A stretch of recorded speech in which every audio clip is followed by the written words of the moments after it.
nos ha provisto en su santísima bondad, para que todos nosotros podamos estar preparados en esta lucha que tenemos contra Satanás y sus huestes espirituales.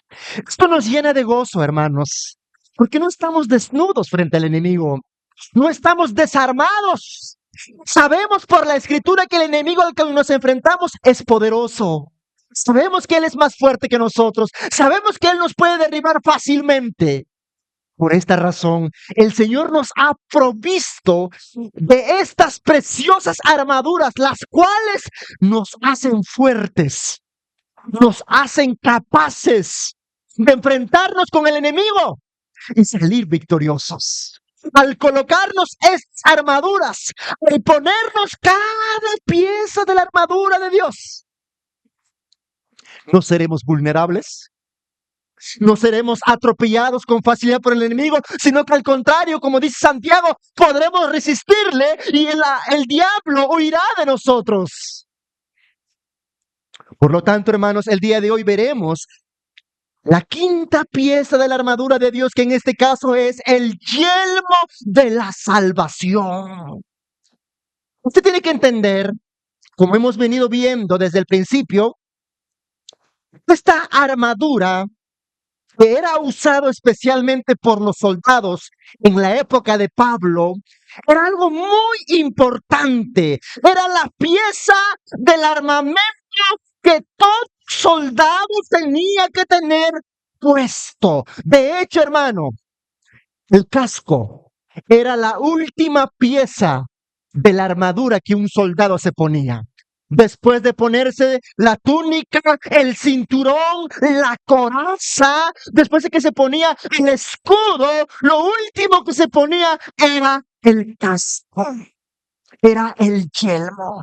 Pero el yelmo no se le podía poner al soldado, sino que venía su ayudante y el ayudante colocaba el yelmo para proteger la parte más vital del soldado, en este caso, la cabeza.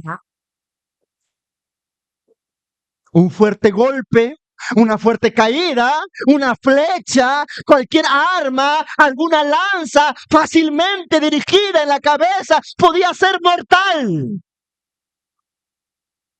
Por esta razón, el soldado tenía que tener puesta esta armadura. Si un soldado tenía puesto el cinturón, tenía puesto la coraza, tenía puesto el escudo y no tenía el yelmo, no tenía el casco, este soldado sería tan vulnerable que el resto de la armadura sería completamente inútil.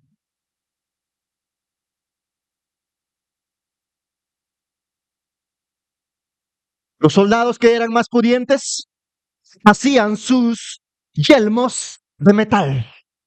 Pero los que no tenían tanto dinero, porque era un armamento que se hacía individualmente a la medida de la cabeza de cada individuo, de cada soldado. Los más pobres hacían sus cascos de cuero, de un cuero especial, de un cuero fortificado que estaba unida con ciertas piezas de metal.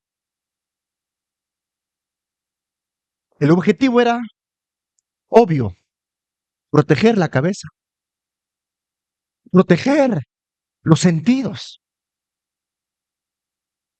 De la misma manera, Dios en su gracia nos ha provisto a nosotros también de un yelmo espiritual, que en este caso es la salvación. Hermano, entiéndeme qué es la salvación en esta mañana. Usted tiene que entender en esta mañana qué es la salvación. Tiene que salir por esa puerta habiendo entendido por qué esta armadura es tan elemental para su alma.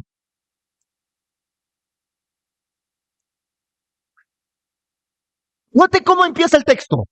Tomad. Ahora permítame hacer una corrección a este texto. En el griego original no habla de tomar como nosotros solemos hacerlo, sino que en el griego original esta palabra tiene una inclinación y habla de recibir. En el tiempo del soldado romano, el soldado romano recibía el yelmo, un ayudante le colocaba. La idea que Pablo intenta trasladar aquí, porque ciertamente la salvación no es algo que nosotros podemos tomar con nuestras manos, es obvio. Salvación se recibe. La recibimos de Dios, porque de Él viene la salvación. De Él. Él nos concede esta salvación. Por esta razón, una de las estrategias más cruentas del enemigo, recuérdame lo que te estoy diciendo en esta mañana, una de las formas en que Satanás te debilita, una de las formas en que Satanás te paraliza, te quita el gozo, te quita la paz, es a través de la duda. Satanás siembra las dudas en tu mente, especialmente en relación con la salvación. Satanás te hará creer una y otra vez para hacerte dudar de tu salvación y te dirá en tu mente, ¿verdaderamente eres salvo? Si tú crees que eres salvo viviendo así como estás viviendo, esta es una de las dudas que muchas veces atormenta a los creyentes. Los creyentes se preguntan, ¿seré salvo? ¿Realmente seré salvo? ¿Realmente heredaré la vida eterna? Y de esta manera muchos cristianos desde que se levantan hasta que se acuestan están turbados en sus mentes, y especialmente cuando han caído, cuando han pecado, Satanás viene y les dice, de esta manera no eres salvo, en esta condición no heredarás la vida eterna, y muchos de nosotros le creemos las mentiras del enemigo.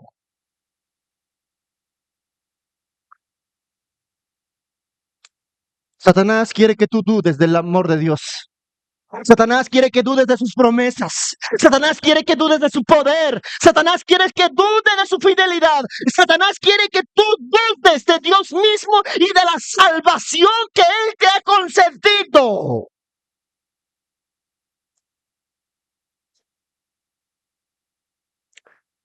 Por eso en esta mañana me propongo hablarte de la salvación.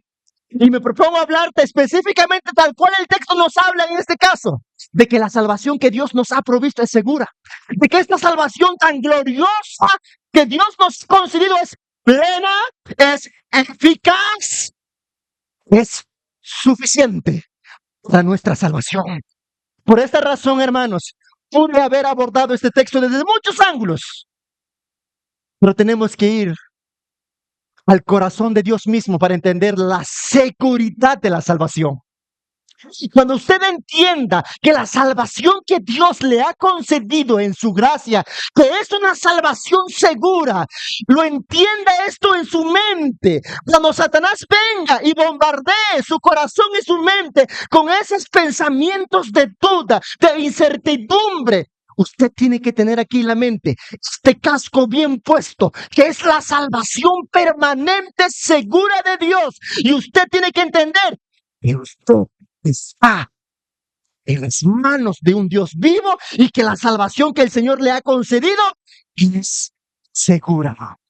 ¿Estamos aquí, hermanos? Dios no está haciendo un intento. Dios no está haciendo un experimento con usted.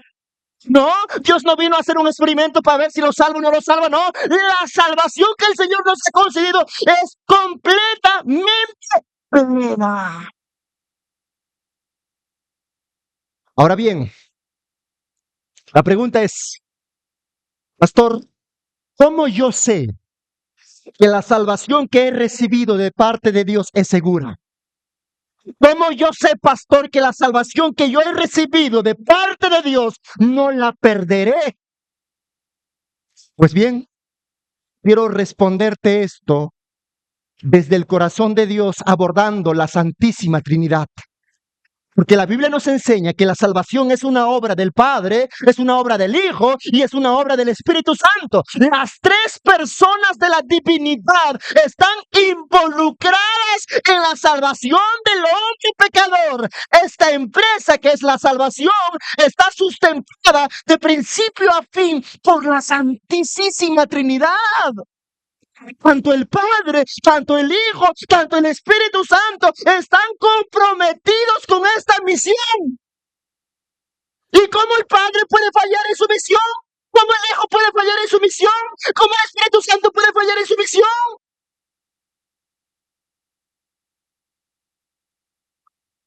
Vamos a navegar a las aguas profundas y misteriosas de la revelación bíblica en esta mañana, donde vamos a descubrir el papel de cada una de las personas de la divinidad es la salvación. En primer lugar, veamos la obra de la primera persona de la Santísima Trinidad y su papel en la salvación. Dios Padre, la fuente de la salvación.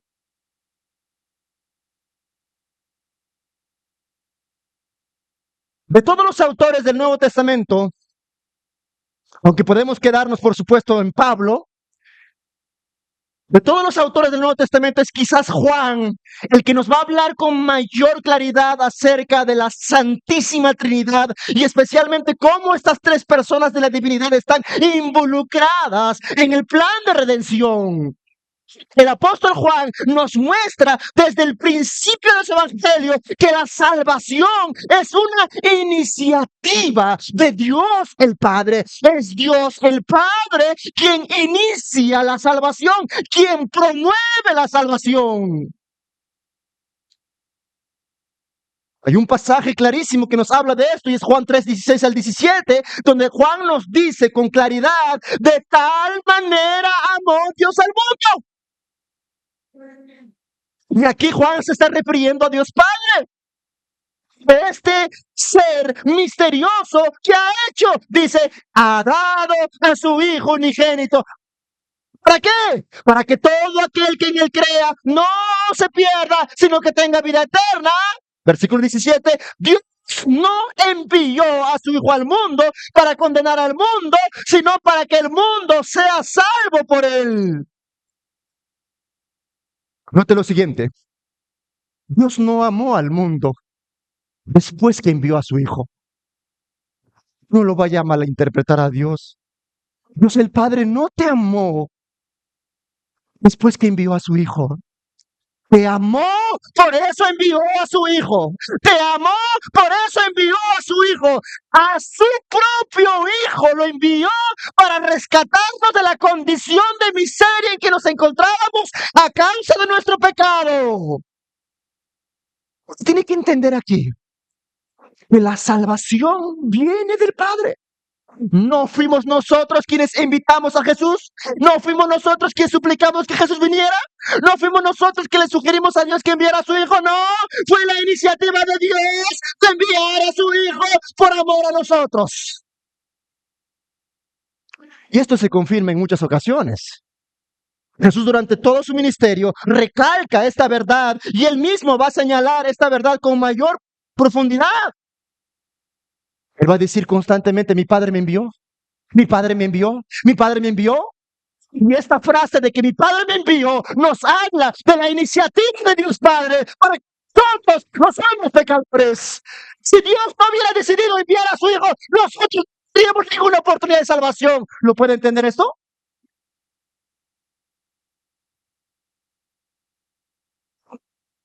No envió un ángel, no envió un querubín, no envió un serafín, envió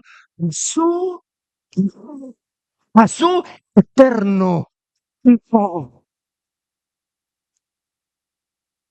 Juan 7:29, mientras leemos el pasaje, como vamos avanzando, dice así: Jesús dijo, pero yo lo conozco, hablando del Padre. Jesús está hablando del Padre aquí y dice: yo lo conozco, porque el único quien puede decir que conoce al Dios inaccesible, al Dios misterioso, al Dios invisible, el único que lo conoce es su Hijo. Nadie más puede acceder a la intimidad trascendente del Dios único, solo su Hijo. Tengo aquí mi toallita. Por eso Jesús dice: yo lo conozco. Nadie más puede decir esto. Y luego dice: porque de él procedo, y él me envió. ¿Usted puede entender aquí cuál es la iniciativa del Padre? Es el Padre quien inicia la salvación. Él es la fuente de la salvación. Él promueve la salvación. Él es el origen de la salvación al enviar a su Hijo. Más adelante Jesús nuevamente señala en Juan 8:28 lo siguiente: porque el que me envió,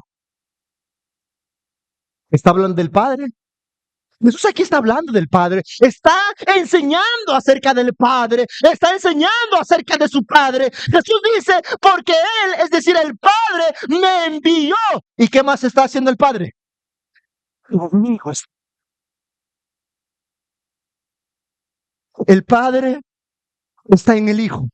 El Hijo está en el Padre.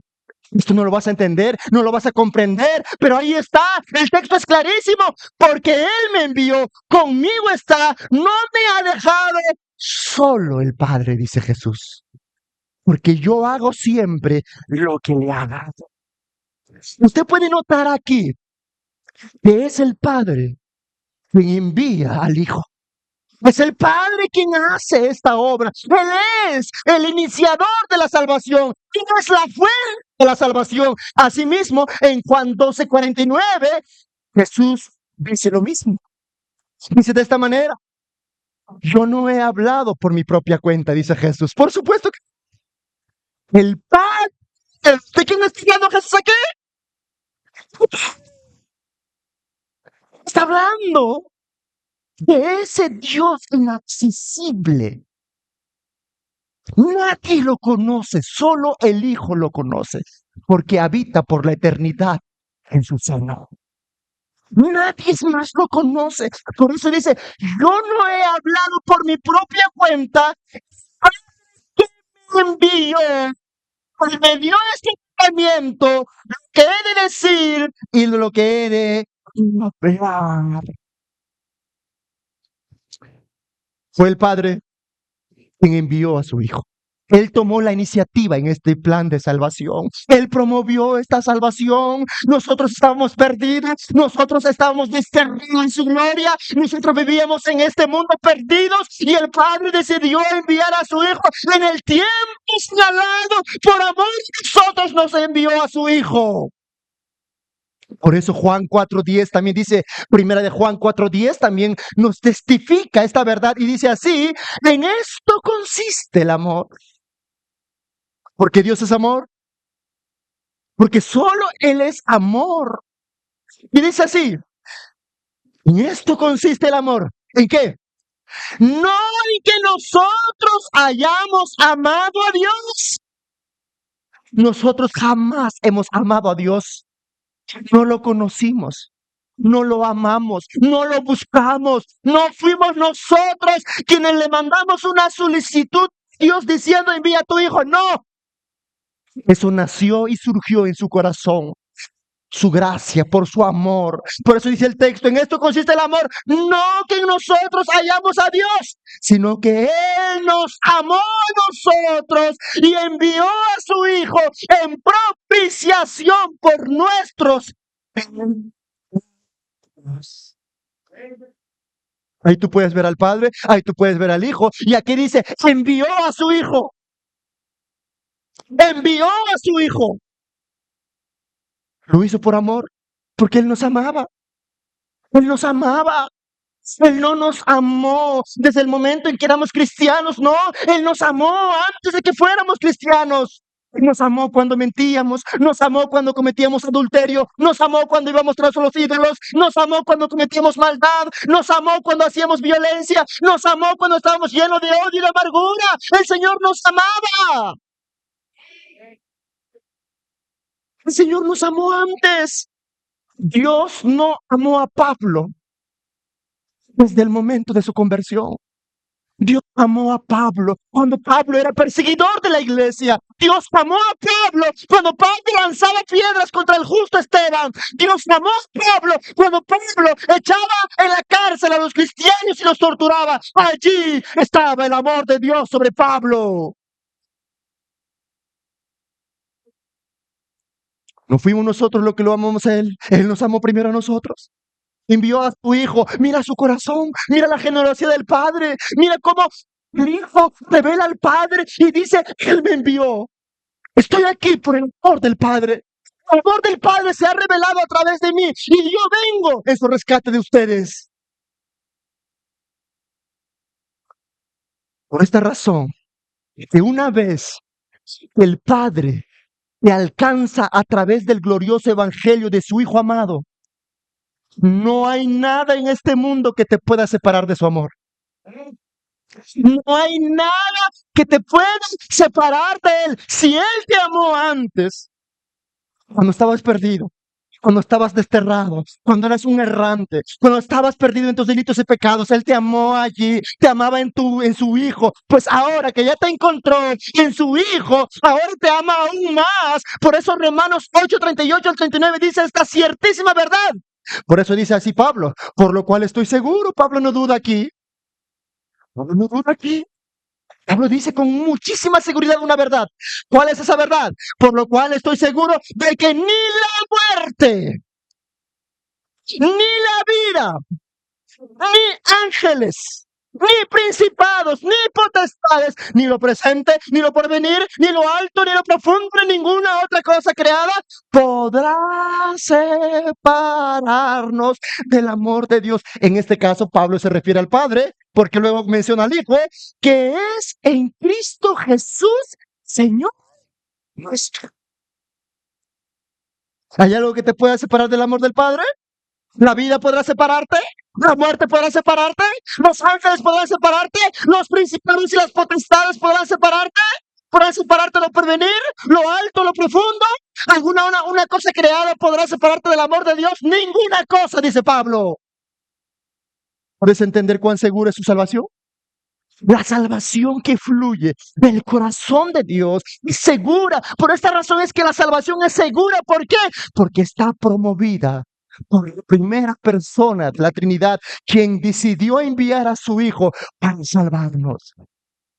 Por esta razón, una vez que el Padre nos encuentra, nos mantiene en sus manos.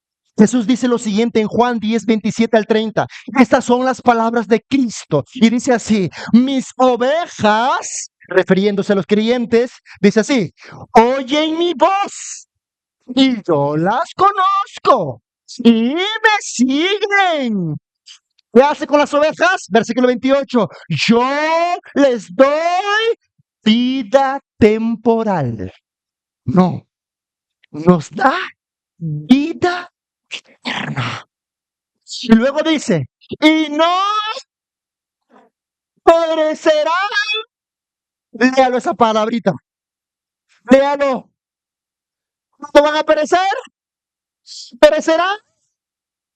¿Perecerán? ¿Usted va a dudar de la palabra de Cristo? ¿Usted va a dudar de la palabra de Dios?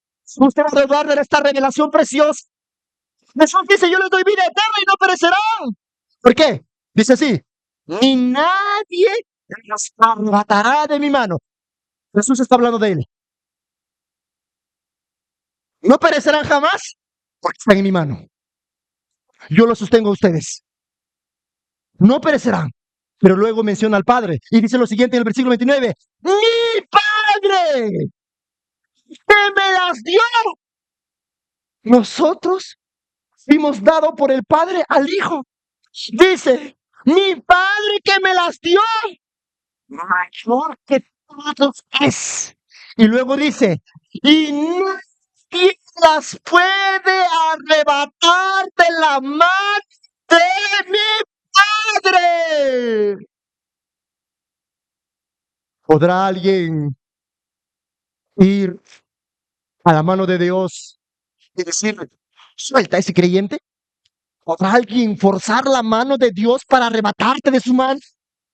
¿Podrá los principados, las potestades, los ángeles, la muerte, la vida, arrebatarte de sus manos? ¿Podrá alguien atreverse a mover la mano de Dios para sacarte de allí? Estás escondido en su mano. Estás en las manos del Padre.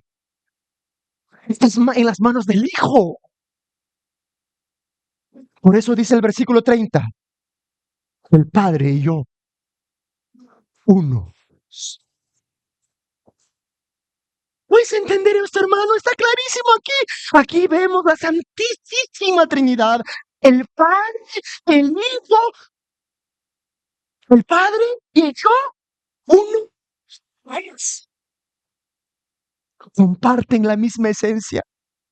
Comparten la misma naturaleza. Se envuelven en la mismísima deidad. Pero el Padre no es el Hijo, ni el Hijo es el Padre. que el Padre es Padre y el Hijo es Hijo. Y aquí cuando habla de Padre e Hijo no habla de inferioridad, de subordinación. No es el Hijo subordinado al Padre, ni el Padre está por encima del Hijo, no. Es relación. Padre, Hijo, es relación. No es subordinación. No es el Hijo inferior al Padre. Por eso Jesús se atreve. Yo y el Padre somos uno. ¿Puede alguien decir eso? ¿Usted ha oído a un profeta decir eso? Puede decir eso. Solo el Hijo. Porque el Hijo no es inferior al Padre en cuanto a deidad. ¿Usted puede entender esto? ¿Puede entender el corazón del Padre? ¿Puede entender la salvación que el Padre le ha dado?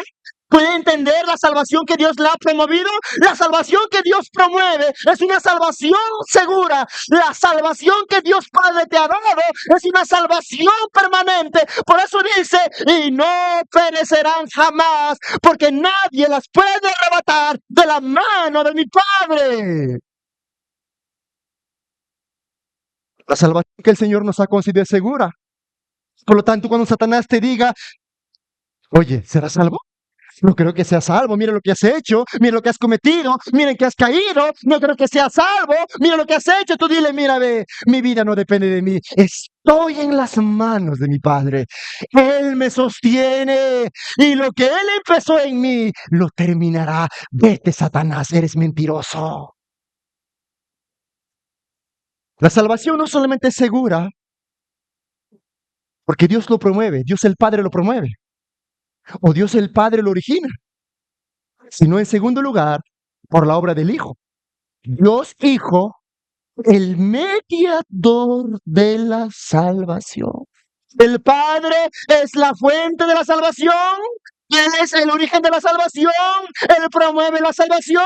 Dios Hijo es el mediador de la salvación, Él es el que lleva a cabo la salvación. Una de las preguntas que debemos plantearnos cada vez que leemos, especialmente el Nuevo Testamento, cuando vemos la llegada del Hijo de Dios a este mundo, es la siguiente. Presta atención a lo que voy a decir aquí, porque es elemental para que usted pueda entender este segundo punto. La pregunta es, ¿de qué o de quién nos salvó Cristo? Cuando Cristo vino a este mundo, ¿de qué nos salvó? ¿De qué nos salvó? Muchos de nosotros diremos, pastor, el Señor vino para salvarnos del pecado. Otros dirán, Señor, el Señor Jesucristo vino a salvarnos del diablo. Otros dirán, vino a salvarnos del infierno. Otros dirán, vino a salvarnos del infierno, del pecado, del mundo. ¿Es cierto que el Hijo de Dios vino a este mundo para salvarnos del infierno, del pecado? ¿Será cierto que el Hijo vino para sacarnos de las manos del diablo? ¿Será eso cierto? La respuesta está en la carta de Pablo a los Romanos capítulo 5, versículo 9, donde dice con claridad lo siguiente Pablo. Ahí Pablo nos va a decir de qué nos salvó Cristo. ¿Con qué misión vino Cristo? Y dice así, con mucha más razón, habiendo ya sido justificados en su sangre. Hablando de Cristo, Pablo está diciendo aquí y dice, por Él, es decir, por Cristo, seremos la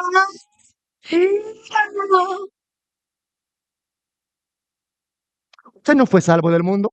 Usted no fue salvo del pecado.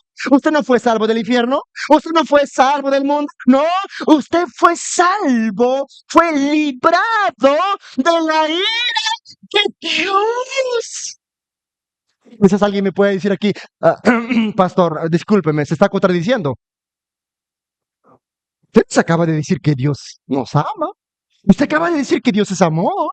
Usted acaba de decir que Dios nos ama. ¿Siente que Dios es ira?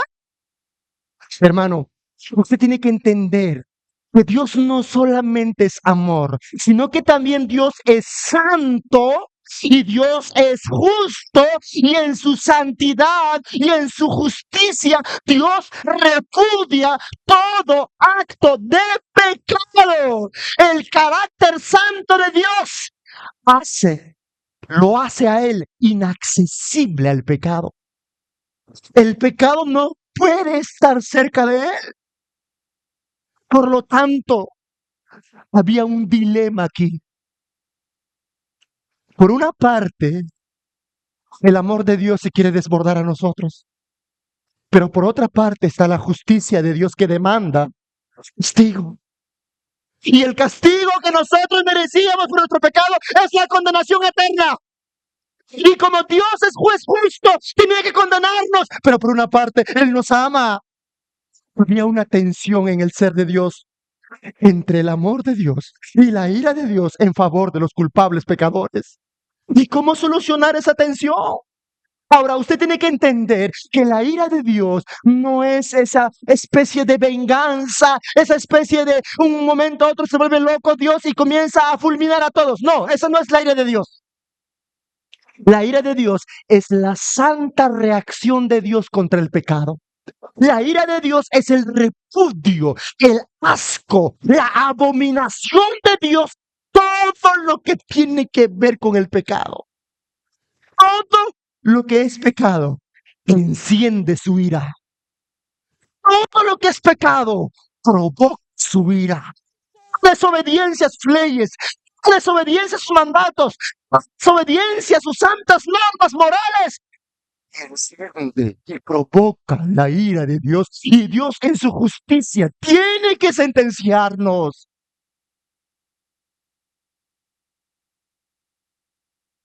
En 2 de Samuel capítulo 16, en 2 de Samuel capítulo 6 encontramos un ejemplo. Usted lo va a leer en su casa, pero permítame leerle esa parte, permítame explicarle esa parte. En 2 de Samuel capítulo 16, David quiere trasladar el arca del pacto. De todos los utensilios que estaban en el tabernáculo, el arca del pacto era símbolo de la presencia de Dios. Era el lugar donde Dios habitaba. El arca del pacto era el lugar donde habitaba el Dios vivo. El sumo sacerdote entraba una sola vez al año después de haber ofrecido sacrificios por él, después de haberse limpiado, después de haberse vestido con las vestiduras sagradas, recién podía entrar a ese lugar santísimo. Todo aquel que se acercara de manera indulgente a ese lugar santísimo sería fulminado. ¿Qué pasó en 2 de Samuel? David decide trasladar el arca del pacto. ¿Pero qué es lo que hace David? David no hace nada conforme a la palabra de Dios. David hizo todo contrario a la palabra de Dios. Los únicos autorizados cuando se trasladaba el campamento, los únicos autorizados para cargar el arca del pacto eran los levitas, pero no cualquier levita, sino solamente los levitas que pertenecían a la familia de Coat. Solamente los coatitas podían acercarse a ese lugar santísimo bajo la supervisión del sumo sacerdote. Luego ellos se acercaban con mucha delicadeza, después de haberse bañado, después de haberse vestido con sus vestiduras sagradas, se acercaban y no tomaban el arca. Simplemente tomaban de sus tenazas, de sus brazos, del palo que cruzaba, que estaba hecho de oro, y lo cargaban en su hombro, entre 4 levitas coatitas. ¿Pero qué hizo David? David no hizo eso. Puso el arca del pacto en una carreta, jalada por unos bueyes. Se acercó a Dios, no en los términos de Dios. Se acercó a Dios no en la manera que Dios había dicho que tenía que acercarse a él. Y cuando los bueyes iban jalando el arca, juntamente al lado iba un hombre llamado Ayo, y por el otro lado iba, ¿quién? Este hombre que se llama Uzi. Los dos iban allí. Y cuando vieron que el arca se paleaba y el buey tropezó, Usa corrió para detener el arca. Tocó lo que no tenía que tocar. Cayó muerto en ese momento. Israel provocó la ira de Dios porque intentó acercarse a Dios en sus propios términos y no en los términos de Dios. Es que Dios es inaccesible. Su carácter santo lo hace inaccesible. el pecador. Provocaron la ira de Dios. La ira de Dios se encendió allí. Todos quedaron aterrados. David quedó aterrado. Todos quedaron aterrados. Es que provocaron la ira de Dios. ¿Cómo van a cargar el arca del pacto en bueyes? ¿Acaso no había ahí alguien que le dijera a David, estás haciendo un error? Por eso dice la Escritura en el Salmo, Dios es juez justo. No olvide eso. En 1 de Juan dice, Dios es amor. Aquí nos dice, Dios es juez justo. Y luego, ¿qué dice? Y Dios está airado con el impío todos los días. El carácter santo de Dios lo hace inaccesible. El pecado enciende el aire de Dios. El pecado provoca el aire de Dios. Por eso Hebreos 12:29 también nos dice, porque nuestro Dios es fuego consumidor. Ahora bien, nosotros, a causa de nuestros pecados, estábamos bajo la ira de Dios. Nosotros, a causa de nuestros pecados, merecíamos el juicio de Dios, la condenación de nuestros pecados. Por esta razón, Pablo lo declara de esta manera en Romanos 1:18, cuando introduce su carta, dice así: la ira de Dios se manifiesta o se revela desde el cielo contra toda impiedad e injusticia de los hombres que detienen con injusticia la verdad. La humanidad está bajo el aire de Dios. Todo el mundo está bajo el aire de Dios. Esa es la condición del mundo. ¿Por qué? Porque el mundo vive en pecado, vive en maldad, vive en violencia, se ha corrompido, se ha pervertido. Toda la sociedad, mírenle cómo está la sociedad ahorita mismo. Todo es corrompido. No hay temor de Dios. No hay quien busque a Dios. No hay quien haga lo bueno. Todos se pervertieron, todos se corrompieron. Por esa razón Pablo dice, la ira de Dios se revela desde el cielo. Ahora bien, la ira de Dios se manifiesta de muchas maneras. Una de las formas en que se manifiesta la ira de Dios, ¿me están escuchando aquí? Una de las formas en que se manifiesta la ira de Dios es de manera personal. Es decir, en el Antiguo Testamento, Dios manifestó su ira, su justo juicio, a través de muchas cosas que Él hizo para castigar el pecado. Una de las formas que Dios manifestó su ira en el Antiguo Testamento es expulsando a Eva del huerto del Edén a causa de su pecado. Otra forma en que Dios manifestó su ira es destruyendo a Sodoma y Gomorra a causa de sus muchos pecados. Otra forma en que Dios manifestó su ira en el Antiguo Testamento es trayendo destrucción en el mundo a través del diluvio. Otra de las formas en que Dios manifestaba su ira en el Antiguo Testamento era a través de la sequía, era a través de la espada, a través de la guerra. Dios mandó a los asirios, Dios mandó a los babilonios para exterminar a su pueblo, porque ellos provocaron su ira. Y Dios manifestaba su ira de esa manera. Pero otra de las formas, escúcheme bien, aquí viene la carta a los Romanos. Otra de las formas en que Dios manifiesta su ira contra el pecador es a través del abandono. Aquí quiero que prestes atención. Presta muchísima atención. Una de las formas en que Dios manifiesta su ira es a través del abandono. Es decir, Dios quita todos los frenos morales y deja que las personas den rienda suelta a sus pasiones. Dios te dice, ¿quieres vivir en pecado? Pues vive en pecado. Te dejo vivir en como quieras. Esa es otra forma en que el Señor manifiesta su ira. Nos entrega en nuestras propias pasiones. Por eso dice más adelante en el versículo 24 y 25, dice así, por lo cual, cuando Dios manifiesta su ira, ¿cómo manifiesta? Versículo 24, por lo cual también los entregó, ¿quién? Dios. ¿A qué los entregó?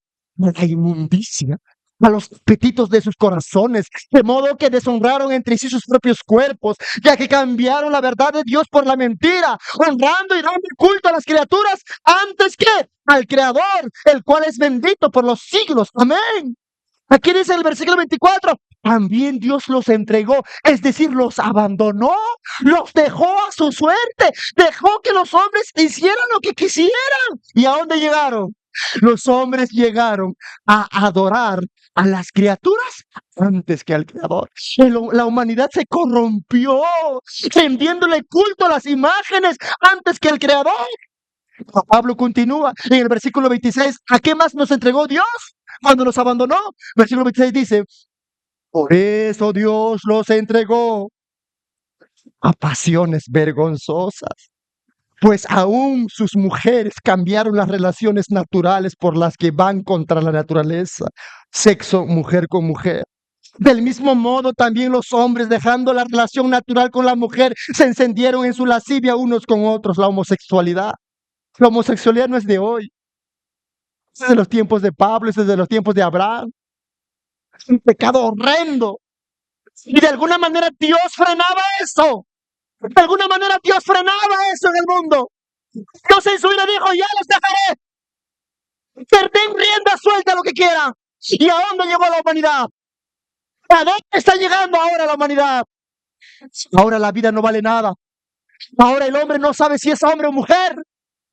¿Hasta dónde se corrompe el hombre?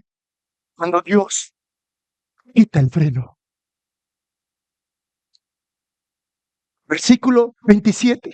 Del mismo modo también los hombres, dejando la relación natural con la mujer, se encendieron en su lascivia unos con otros, cometiendo hechos vergonzosos hombres con hombres y recibiendo a sí mismos la retribución debida a su extravio. Romanos 1, 26 al 27. Terrible.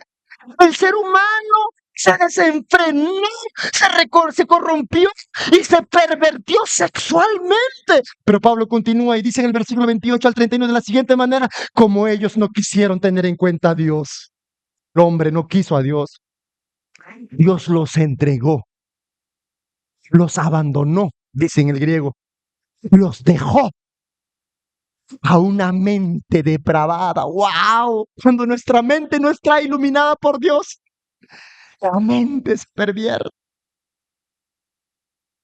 Y si la mente se pervierte, la conducta se pervierte. ¿A dónde no puede llegar el hombre con la mente depravada?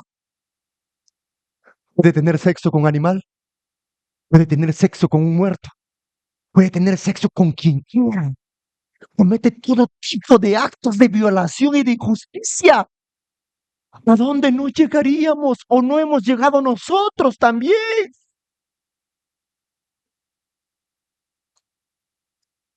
A hacer cosas que no deben. Están atestados de toda injusticia. Fornicación, perversidad, avaricia, maldad, celos de envidia, homicidios, contiendas, engaños y perversidades. Son murmuradores, calumniadores, enemigos de Dios, injuriosos, soberbios, vanidosos, inventores de males, desobedientes a los padres, necios, desleales, sin afecto natural, implacables, sin misericordia. Allí está el hombre hoy. Matan a la gente por 10 soles, por 50 soles, por 1000 soles. Sin misericordia. La vida no vale nada. Hemos llegado a ese punto. La ira de Dios se manifiesta en que Dios nos dejó, nos abandonó a causa de nuestro pecado, a causa de nuestra inmundicia. Ojalá Dios nos hubiera destruido como Sodoma y Gomorra y ahí hubiéramos dejado de hacer males. Ojalá Dios nos hubiera fulminado, nos hubiera aniquilado como en el diluvio. Dios nos dejó, nos abandonó a nuestra suerte. ¿Y a dónde hemos llegado? Hemos llegado a toda clase de perversidades. Nos hemos deshumanizado. Ahora el hombre en pleno siglo XXI, con la capacidad de conocimiento que tiene, sigue usando su conocimiento para el mal. Ahora el hombre es capaz de crear las bombas más sofisticadas que pueden aniquilar sociedades enteras. La vida ya no vale nada.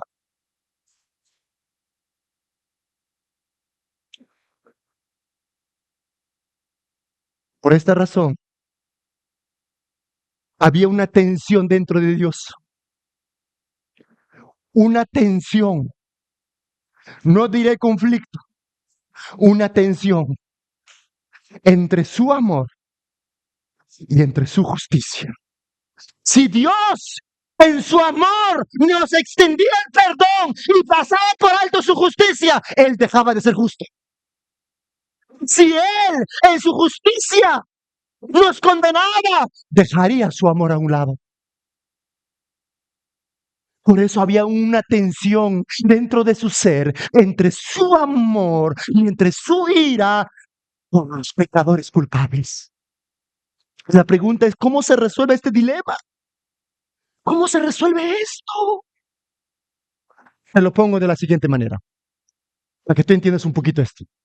Imagínate que tú eres un juez,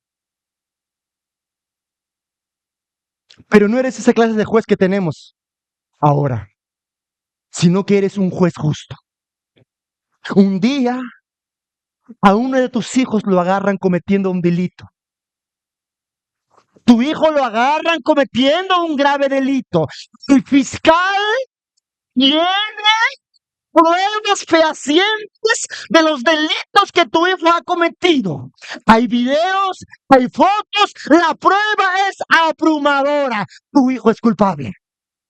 Ha matado a una persona. Y lo traen al juzgado donde tú presides como juez. El fiscal presenta las pruebas. Y ahí está tu hijo. Y tú estás frente a ahí. Tú eres juez justo. Tú eres un juez justo. Y como juez justo, dentro de ti hay una tensión. Por una parte está tu amor por tu hijo, que te dice que no lo condenes. Por otra parte, la justicia te exige. Pues esa misma tensión había en el corazón de Dios. ¿Y cómo se soluciona este dilema? Pablo presenta y nos dice que este dilema se solucionó a través del Hijo de Dios. Es por esta razón que Jesucristo, Señor nuestro, vino a este mundo, tomó la forma de hombre. Él se hizo carne de nuestra carne, hueso de nuestro hueso, semejante en todo a nosotros, pero sin pecado.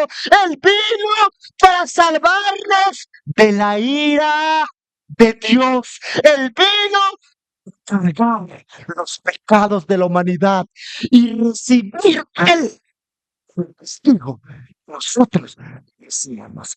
Por esa razón, Isaías 53, 5 al 6 dice de esta manera, hablando de Jesús, el profeta Isaías, 700 años antes de que Cristo viniera, Isaías en el Espíritu Santo habló de él y dijo estas palabras, mas él, hablando de Cristo, fue herido, no por su pecado, sino que dice, fue herido por nuestras rebeliones, molido por nuestros pecados, por darnos la paz.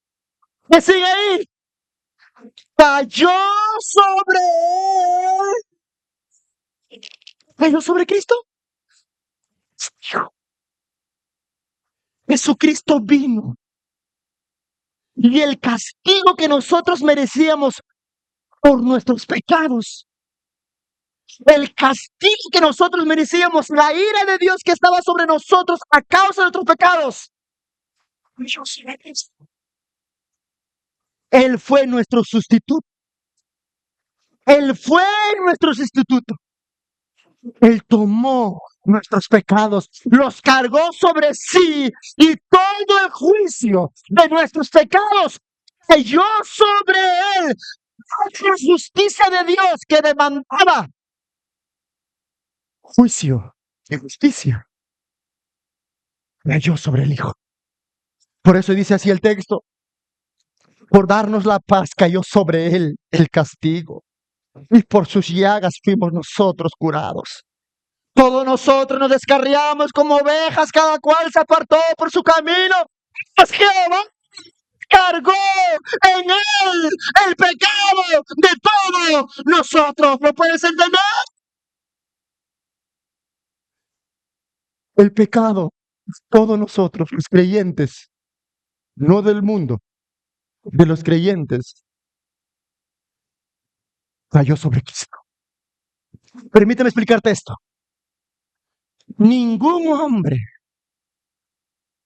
hubiera podido presentar una ofrenda o se hubiera presentado como nuestro sustituto capaz de cargar con nuestro pecado.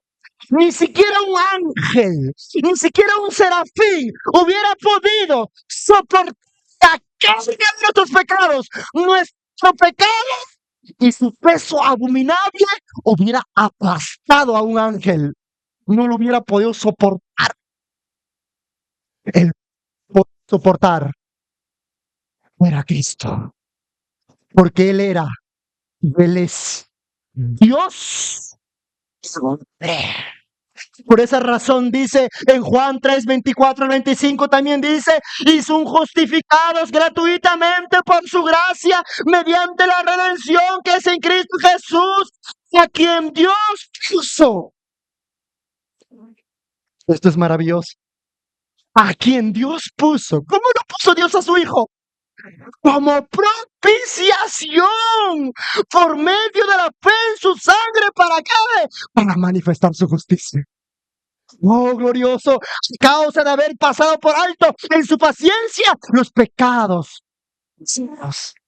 Hermano, piense por un momento en esa frase, que Dios puso como propiciación a su Hijo. La palabra propiciación o la palabra propiciar significa aplacar la ira, significa apaciguar la ira.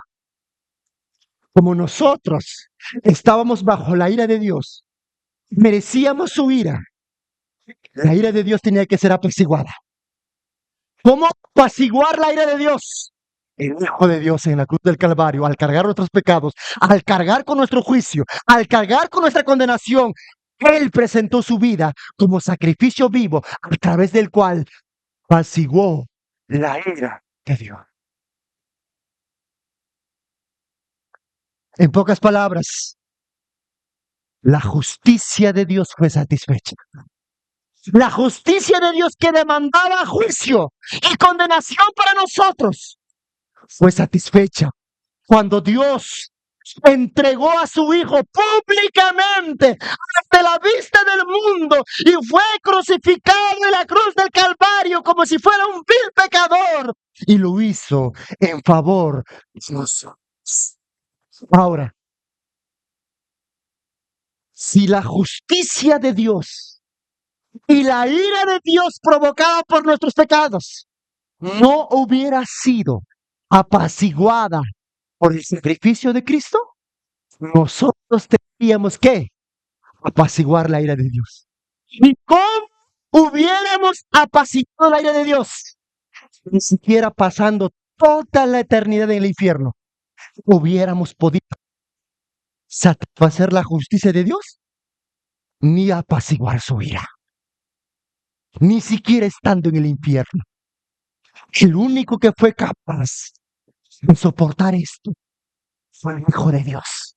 Por esa razón, la ira de Dios fue apaciguada. En pocas palabras, escúchame bien aquí, en pocas palabras, lo que impedía que Dios nos extendiera su gracia, que era su ira y que era su justicia, ya fue satisfecha por el sacrificio de Cristo.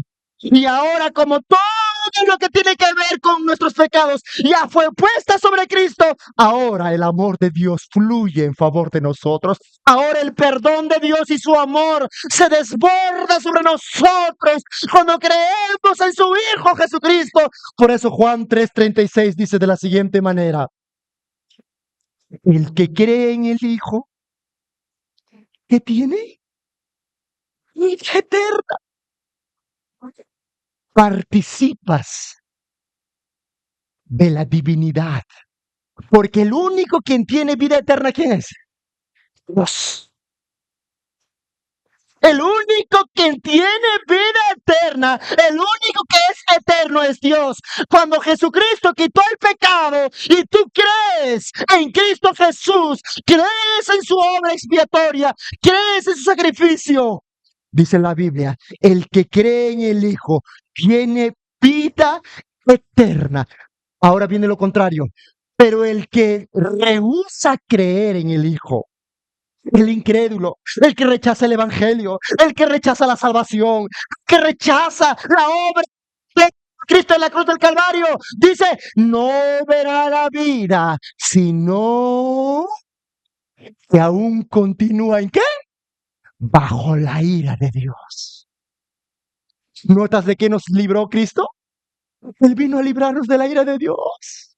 ¿Y cómo lo hizo? Al cargar nuestros pecados, porque eran nuestros pecados lo que provocaba la ira de Dios. Y en su ira Dios tenía que condenarnos, pero viene el Hijo, muere en la cruz, carga nuestros pecados y satisface la justicia y apacigua la ira de Dios. En este sentido, a nosotros nos llega el perdón de pecados cuando creemos en Cristo Jesús nuestro Salvador. Pero la persona que se niega a creer en el mensaje del Evangelio aún continúa bajo esa ardiente ira que un día lo lanzará al infierno de los siglos de los siglos. Por lo tanto, si tú crees en Cristo, tienes vida eterna. No dice que tendrás vida eterna. No dice que en un futuro tendrás vida eterna. No. Desde el momento en que tú depositas toda tu confianza en el Hijo de Dios, tienes ya vida eterna. Este cuerpo tiene que morir. Sí, tiene que morir para que sea transformado. Primera de Corintios capítulo 15. Nuestro cuerpo tiene que morir para ser transformado. Pero la vida eterna, es decir, el hecho de que tú ya tienes en ti la salvación, es completamente segura. Por eso Cristo dice aquí, con claridad, el que cree en el Hijo tiene vida eterna. ¿Usted entiende esto? Ya tienes vida eterna, ya tienes la salvación que Cristo ha hecho por ti, ha logrado para ti, es segura, es completa, es suficiente, es eficaz, no necesitas otro sacrificio. Eso también Pablo dice en Romanos 8:1. Pablo dice en Romanos 8:1 lo siguiente. Ahora pues, ninguna, léalo por favor usted mismo.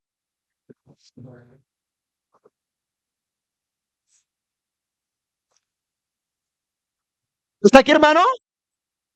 ¿Y sabes por qué ya no hay condenación para los que están en Cristo Jesús? Es que Cristo Jesús cargó nuestros pecados y ya no hay condenación para el creyente. ¿Por qué razón? Porque ya nosotros hemos creído en la obra sustitutoria de Cristo. Y Dios, que es justo, no puede castigar el pecado 2 veces, 3 veces, 4 veces. Ya Cristo cargó nuestros pecados del pasado, del presente, del futuro. Todos nuestros pecados fueron completamente quitadas por su sacrificio. Para el que cree en Cristo Jesús, ya no hay condenación. ¿Usted cree esto? ¿Usted cree esta verdad, hermano? ¿Puede entender que nuestra salvación no descansa en una persona? ¿No descansa en un ángel? ¿No descansa en otra cosa? Descansa en la piedra angular, que es el Hijo de Dios, quien vino y se presentó en nuestro lugar para satisfacer la justicia de Dios y salvarnos del aire de Dios y de la condenación eterna. Y ahora Él, a través de la fe, nos ha dado vida eterna. Por esta razón que la salvación es segura.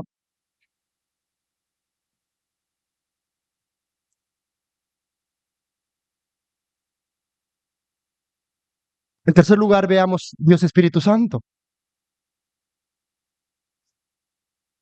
el agente de la salvación. La salvación tiene su origen en el Padre, es cumplida y mediada por el Hijo y es ejecutada por el Espíritu Santo. Usted puede entender aquí la triple obra tan preciosa que la Santísima Trinidad lleva a cabo. Hermanos, sin la acción del Espíritu Santo, la salvación no tendría ningún valor para nosotros. Si el Espíritu Santo no viene a nuestras vidas y no ejecuta la salvación que Cristo ha logrado para nosotros, todo lo que Cristo ha hecho no tendría ningún valor, no tendría sentido. Pero es el Espíritu Santo que viene a nuestras vidas, que vino al mundo. ¿Por qué? Para que nosotros podamos recibir esta salvación que es mediada en el Hijo, ejecutada por el Espíritu Santo.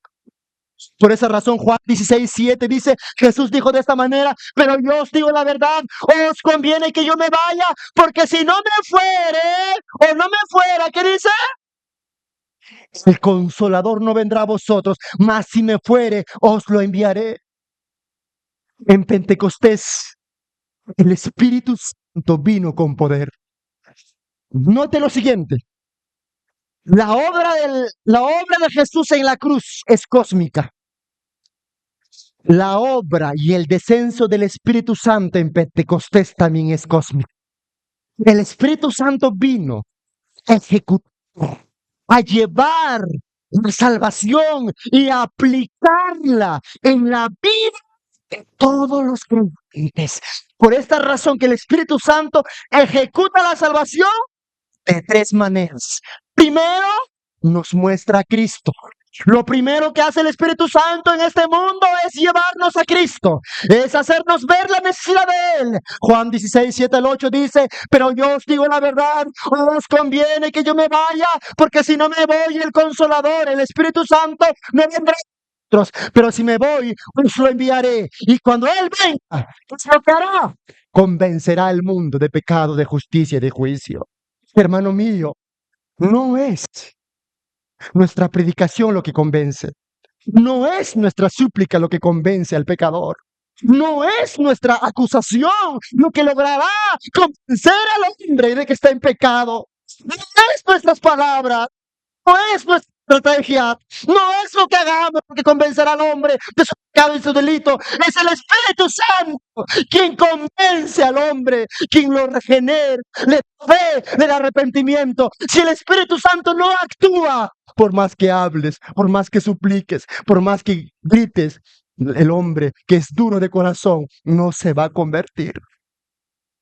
Espíritu Santo cayó en Pentecostés, Pedro se puso de pie delante de las personas que estaban reunidas en Jerusalén y predicó el Evangelio y 3,000 personas se convirtieron. ¿Quién estaba allí? ¿Quién los convenció? ¿Pedro? ¿Su elocuencia? ¿Su predicación?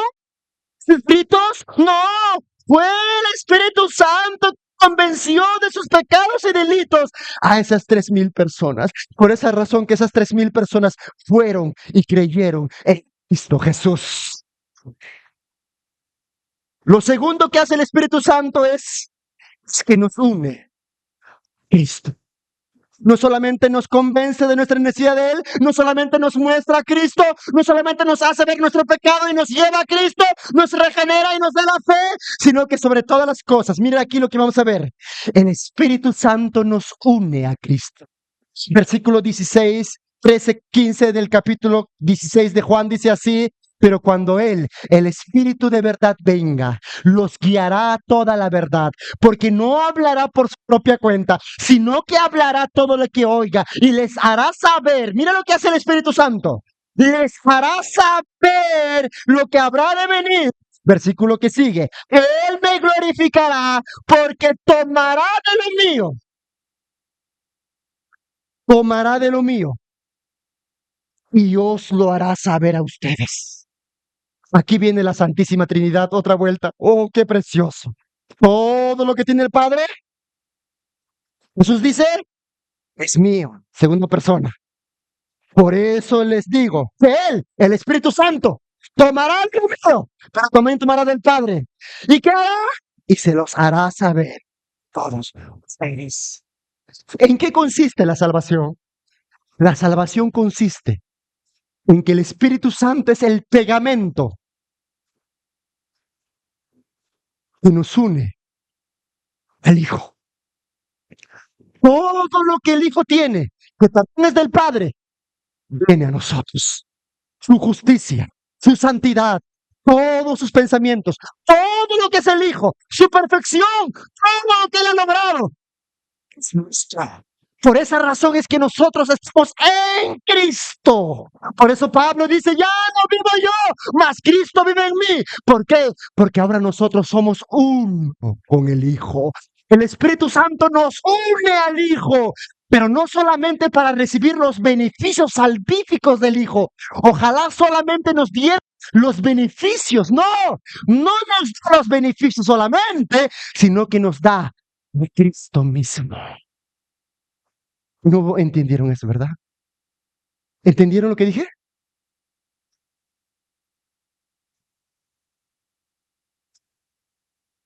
Nos da a Cristo mismo. Pues en esta unión que se produce la justificación, que se produce la redención, que se produce la reconciliación, que se produce la adopción, todo lo salvífico se produce en esa unión. Por eso Pablo, cuando presenta su evangelio en los Efesios, dice, con Cristo Jesús estamos sentados en los lugares celestiales. ¿Por qué estamos en los lugares celestiales? Estamos con Cristo, unidos a Él. Ya estamos al lado del Padre, pero aún estamos aquí en la tierra. Eso es un misterio. Es como lo que dice el matrimonio. Yo y mi esposo somos uno, pero no siempre estamos juntos. Pero somos uno. Nosotros con el Hijo somos uno. El Espíritu Santo nos une al Hijo. Al Hijo. Por eso Romanos 8:9 dice así, con claridad. Pero vosotros no vivís según la carne, sino según ¿quién? El Espíritu. ¿Están aquí, hermanos? Díganme que sí, por favor. Pero vosotros no vivís según la carne, sino según el Espíritu. Si es que el Espíritu de Dios está en vosotros. Luego dice lo siguiente. Y si alguno no tiene el Espíritu, aquí también está la Trinidad.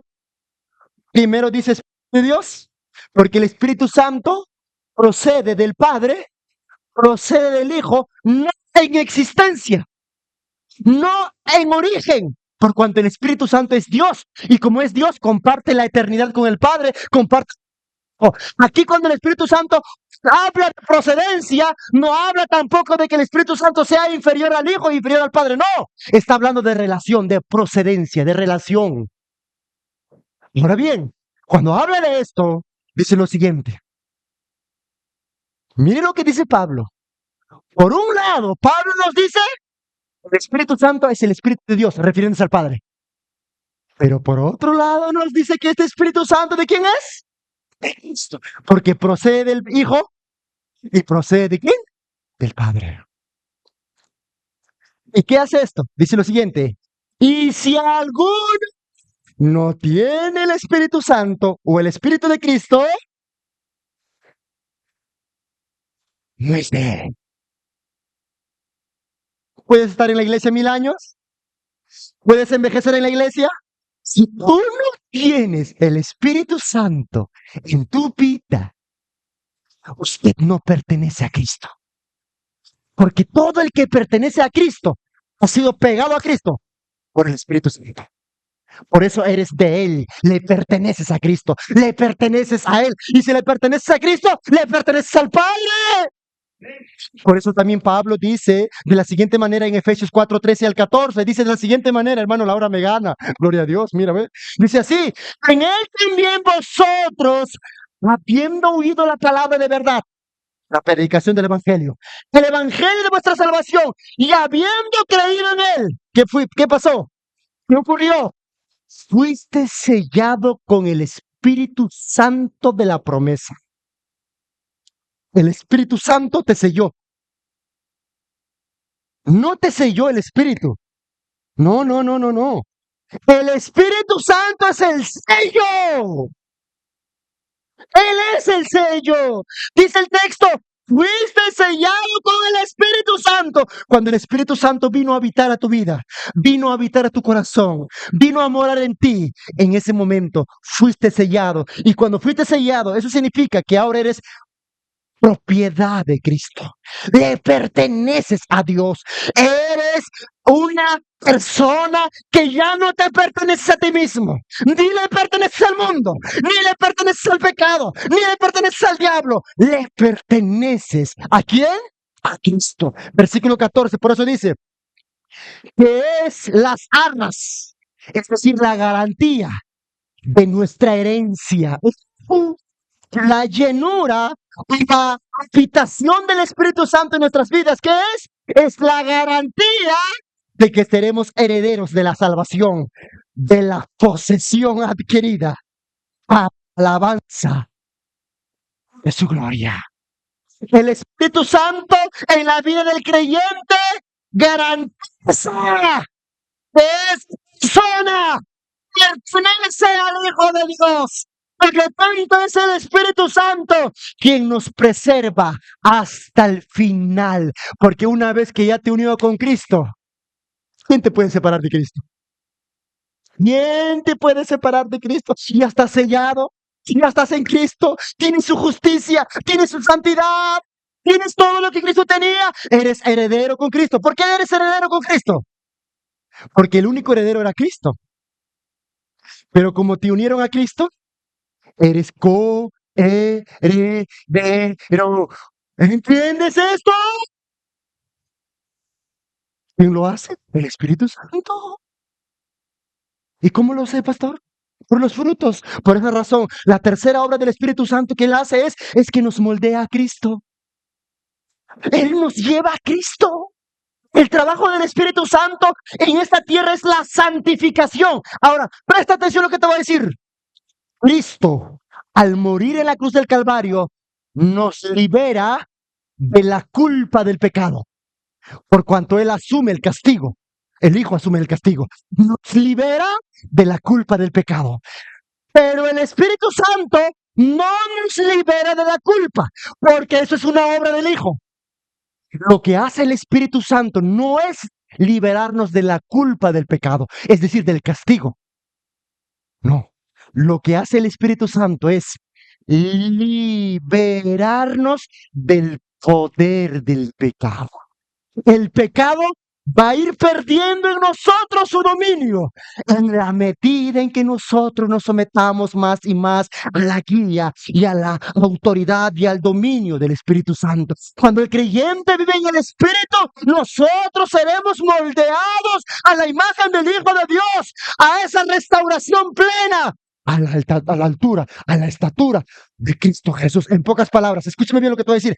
El objetivo de toda la salvación que empezó en el Padre, mediada por el Hijo, obrada por el Espíritu Santo, es restaurar al hombre a la imagen y a la semejanza de Dios. En este caso, modelar por el Hijo de Dios.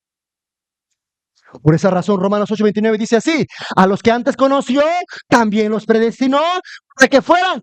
¿Para qué nos predestinó Cristo? ¿Para qué nos predestinó Dios? Dice, para que fueran hechos conforme a la imagen de su Hijo, para que Él sea el primogénito entre muchos hermanos. Efesios 4:13 también nos dice lo mismo, hasta que todos lleguemos a la unidad de la fe y del conocimiento del Hijo de Dios. ¿Al hombre qué? Perfecto. ¿Quién es el hombre perfecto? Cristo. A esa imagen apuntamos, a esa imagen Cristo nos lleva, a esa altura, a esa plenitud, a esa transformación nos lleva el Espíritu Santo. Por eso dice, al hombre perfecto, a la medida de la estatura, de la plenitud de Cristo, es decir, hasta que tengamos el carácter del Hijo. Segunda de Corintios 18 también nos dice, por tanto, nosotros todos, toda la iglesia, por supuesto, no el mundo, solamente la iglesia. Saco la iglesia, mirando con el rostro descubierto y reflejando como un espejo la gloria del Señor. ¿Qué pasa? Somos transformados de gloria en gloria en su misma imagen. ¡Wow, hermano! Cristo es el espejo. Cristo es el modelo. Viene el Espíritu Santo y nosotros miramos a Cristo.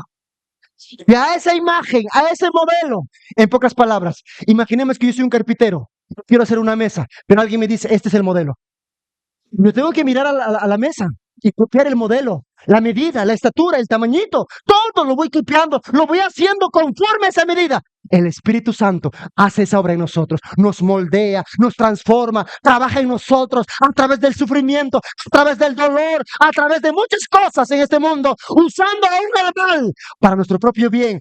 ¿A qué? Para que nosotros seamos pulidos, tallados, transformados, moldeados, pulidos a la imagen del Hijo de Dios. Por eso dice así el texto: somos transformados de gloria en gloria en su misma imagen. ¿Por quién? Léalo. Por la acción de mí mismo, por mi esfuerzo, por mi inteligencia, porque voy al culto. No, es por la acción del Espíritu del Señor. Es decir, el Espíritu Santo. Y para esto, el Espíritu Santo va a dar muerte a nuestros deseos carnales. Por eso Romanos 8:13 dice de la siguiente manera, y termino: porque si vivís conforme a la carne, moriréis. Pero si por el Espíritu hacéis morir las obras de la carne. Hermano, es el Espíritu Santo quien nos ayuda en la mortificación de nuestros pecados. Por lo tanto, hermano amado, el Padre inició la salvación, el Hijo cumplió al quitar los pecados de nuestras vidas. Hermano, el Hijo realizó la obra satisfactoria. Él nos dio la salvación. Ahora el Espíritu Santo viene y ejecuta la salvación en nuestras vidas al llevarnos a Cristo, al unirnos a Cristo y al moldearnos a la imagen de Cristo. Yo te pregunto, ¿hay razones para dudar de esta salvación? ¿Hay razones para decir seré salvo? ¿No te das cuenta que de principio a fin la salvación inicia en Dios y termina en Dios? Por supuesto que sí. Por eso, hermano, cuando Satanás ataque tu mente con dudas y con incertidumbre y ataque tu mente con desánimo, ponte el casco de la salvación y dile a Satanás: la salvación que el Señor me ha dado es segura, es eficaz y es completa. No te voy a creer nada a ti, diablo mentiroso. Te reprendo en el nombre de Jehová de los ejércitos. Por lo tanto, recuerda que tu salvación descansa en la obra del Padre, quien promovió la salvación, quien su propósito eterno, Él te extendió su gracia. También tu salvación es llevada a cabo de manera satisfactoria por el Hijo, porque Él murió por ti en la cruz del Calvario, porque Él te salvó de la ira de Dios. Y tercero, porque el Espíritu de Dios viene, ejecuta la salvación de manera perfecta, nos sella y nos une a Cristo.